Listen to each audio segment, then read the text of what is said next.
Hi, Lonnie Palladino, Alignment and Movement Specialist.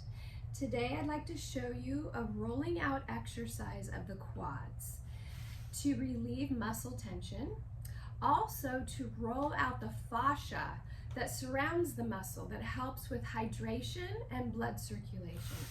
So you're going to place the roller sideways here. Make sure your body's in the center of the roller.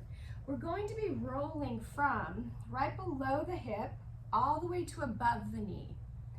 Stomach engaged so that your back is supported. You're going to lie down and place the roller right below the hip bone. My elbows stay bent, and I'm going to walk myself forward.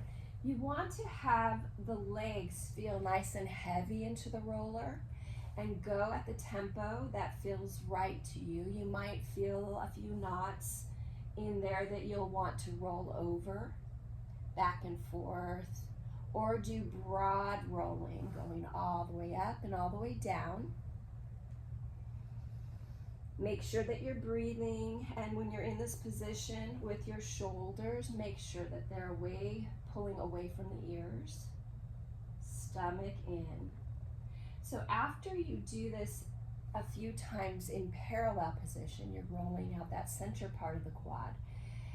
Then turn your toes toward each other, you're pigeon-toed, and then roll. You're going to get the outer part of the quad. Make sure not to go onto the knees, rolling back and forth. So your heels are away, your toes are toward each other. Keeping your breathing nice and steady. And then the third one that we're going to do is bringing the heels toward each other, the toes out.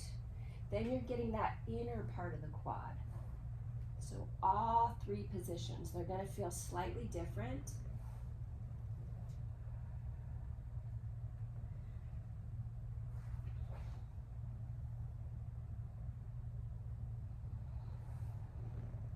Good, and then to come off, soften your legs and then assist yourself to come off.